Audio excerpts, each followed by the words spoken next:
Professor Dutton, and my dear colleague, all the participants. It's my pleasure to share my experience with everybody because we have an honorable guest from UK. So hopefully that I speak in English if you don't mind. First of all, I introduce some medical terms regarding cerebral visual impairment. Here is the visual cortex, as you can see, and this is ventral spring, which is responsible for perception, recognize a lot of various aspects, which is shape, such as when you visit London, you search for the London Eye. This is the function of it, and you can see the world, very great giant world. And this is ventral part.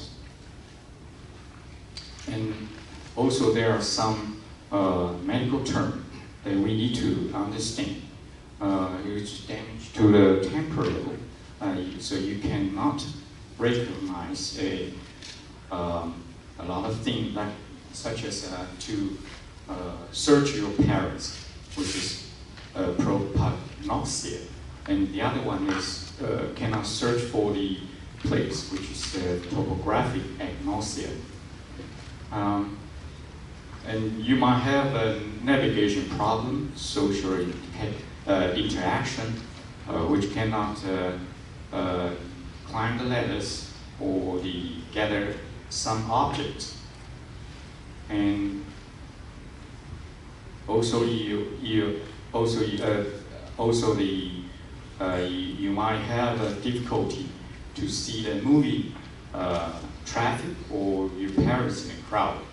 And the other one is the dorsal string, which is responsible for the action, such as movement, location, and the 3D dimension, etc.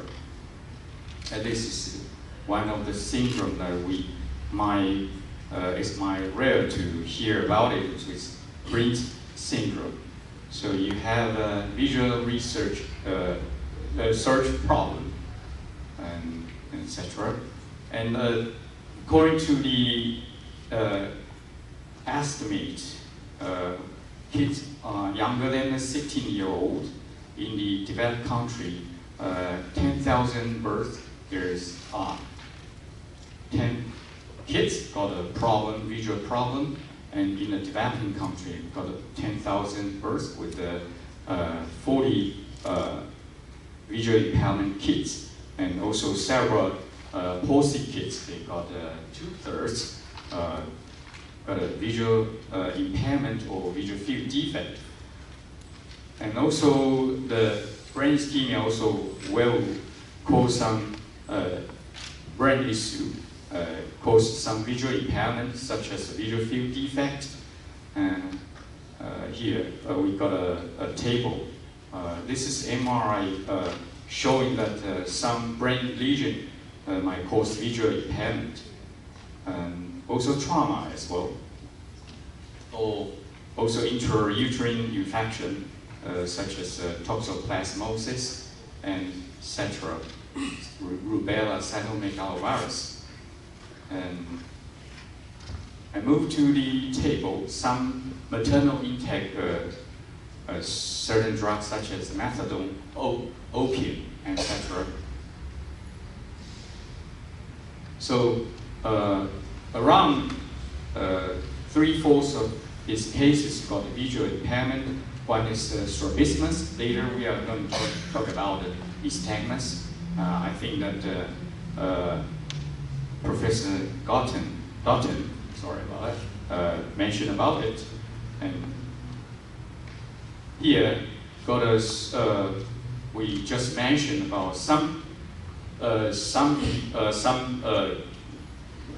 newborn babies before their delivery. They got central nervous malformation, such as intrauterine infection, etc. And some got a perinatal problem, such as intraventricular bleeding, maybe birth trauma, intrauterine infection, and tumor as well. Or some people is after some babies after birth got a head injury, such as our Mr. Chen. Got a lot of problems such as nystagmus, strabismus, and also visual impairment, such as visual field defect. And here's regarding the alcohol, they got problem as well. And also the development impairment, which is midline syndrome. They got a corpus callosum, septum pellucidum, and also pituitary gland problem. And autism, they also got visual impairment. And some brain ischemia, also trauma, they were injured the occipital lobe, they got a homonymous hemianopsia, a lesion opposite, also got a tension problem. All right, we just briefly mentioned about some medical term. Nystagmus have a brief introduction, which is inaccurate, fast eye movement, saccade. Also got a problem with the smooth pursuit. And they got a strabismus, difficult to target. Okay. And we move to the, I just share with my case.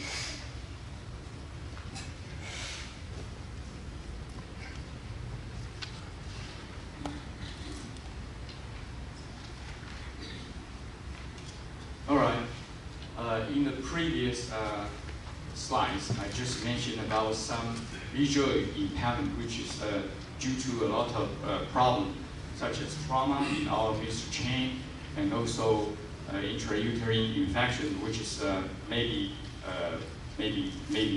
Professor Dutton will talk about us something regarding.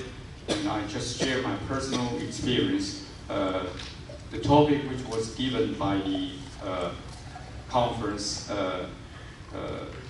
which is cerebral visual impairment history, examination, and diagnosis.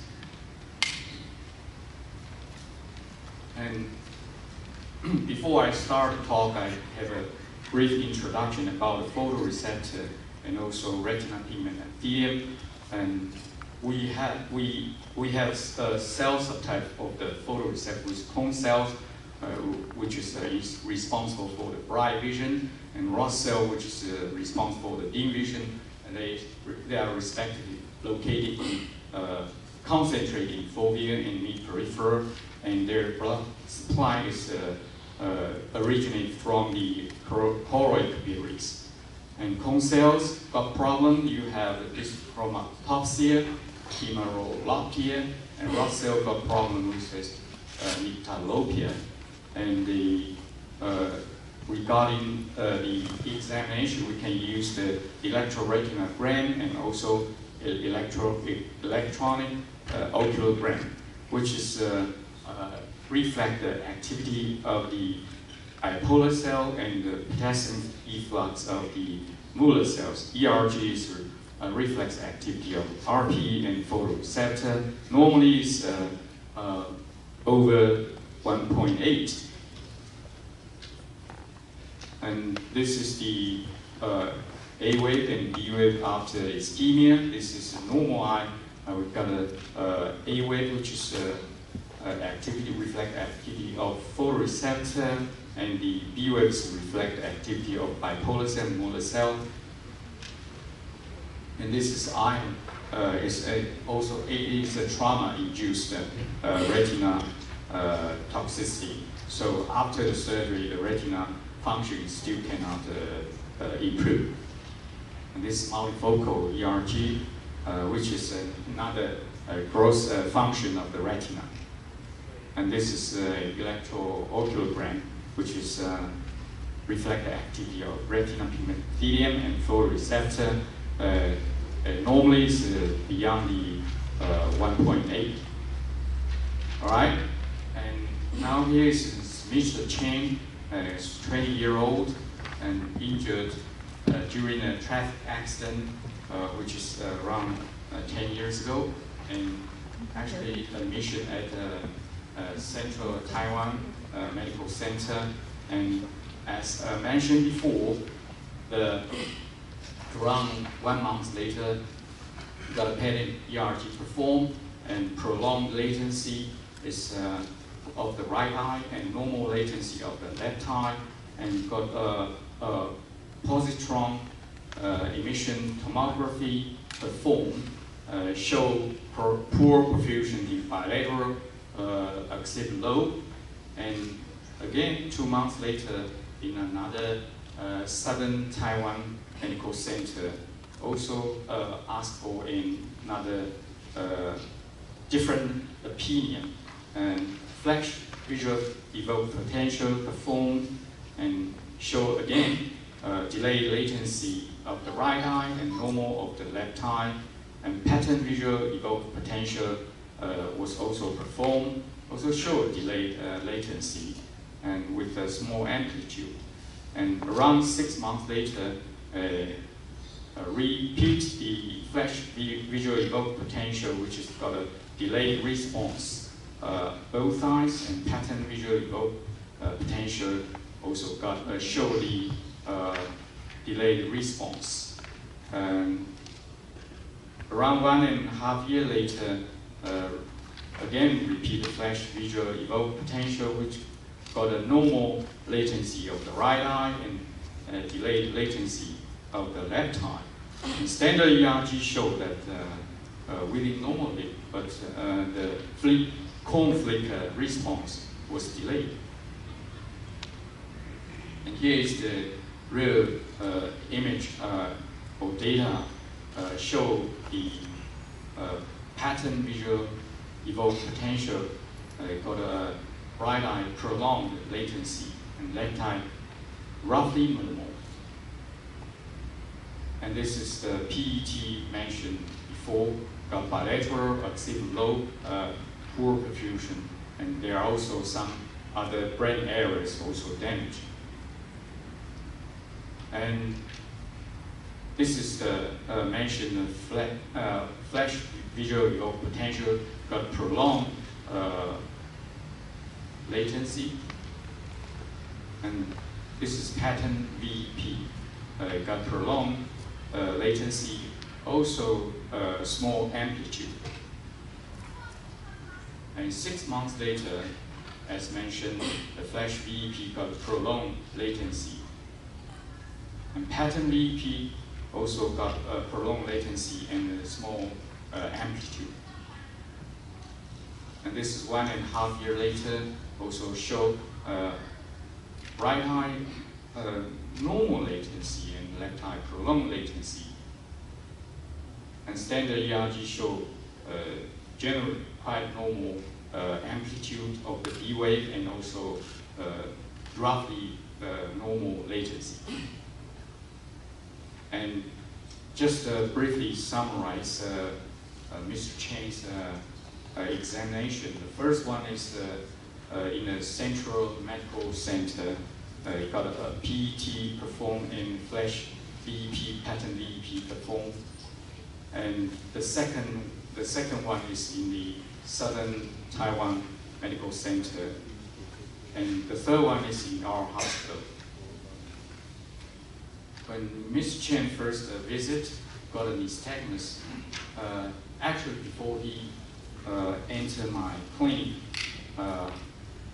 I strongly suspect maybe this is got to exclude the maligatory status. So I carefully performed a lot of examination. When I first saw him, got a nystagmus, so I assumed that he might not have very good vision. And I searched the internet, also showed this kind of patient might be blind or got a very poor vision. So I performed the flash visual evoked potential, got prolonged latency. And also the standard ERG scotopic line got a normal amplitude and latency. But regarding the pattern ERG and pattern visual evoked potential, which show nearly no response and cannot identify the latency. So I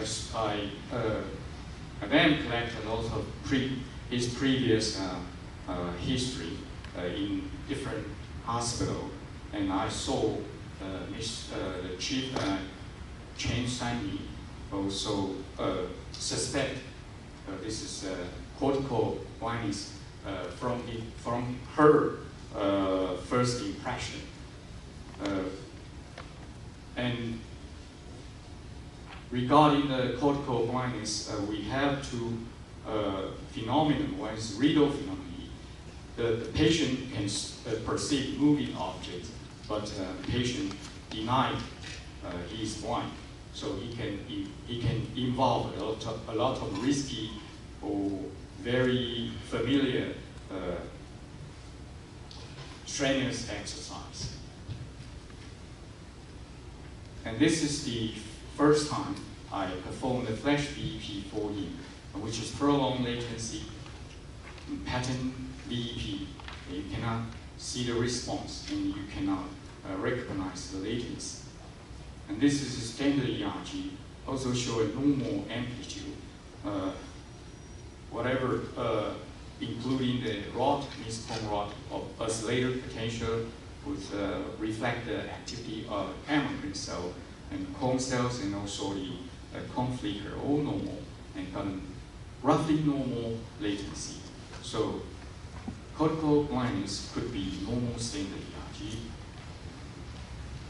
And the pattern ERG showed that, and also the pattern VEP showed, as mentioned before, this is no response.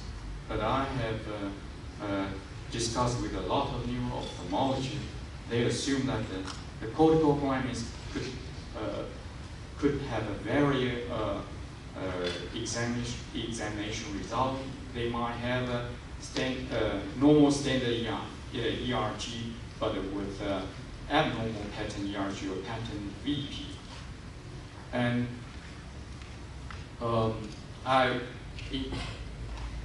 in order to exclude whether this gentleman might be cooperating or not, I carefully show this picture, which is when we perform the flash ERG or pattern ERG, we use the Buren-Allen contact lens electrode, which can wide open the lid fissure, so patient cannot close at random, and also fix the eyeball very tightly, so the patient cannot roll his eyes. It's multifocal ERG. Right eye shows normal amplitude and normal latency, and left eye also normal. And this is the second time, which is around 7.5 years after the traffic accident. And I checked Mr. Chen's vision, correct vision, which is hand motion 20 centimeter right eye and 10 centimeter of the left eye. Again, still got the stemness very obviously.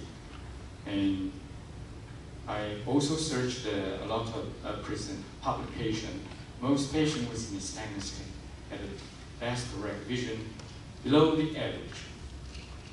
And I repeat the flash VEP, which at both eyes show prolonged latency and also normal amplitude. And standard ERG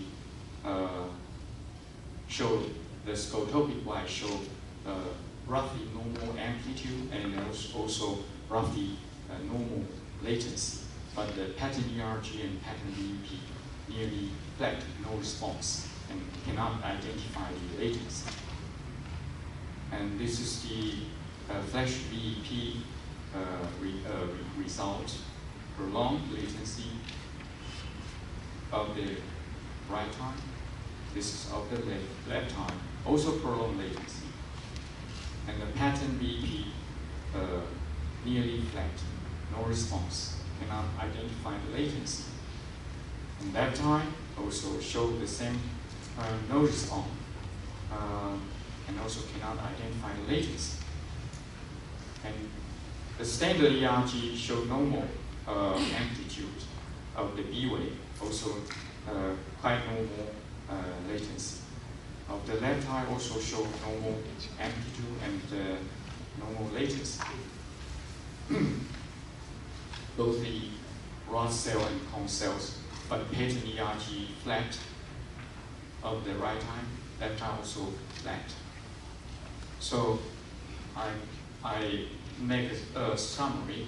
I think that quite similar results at these medical centers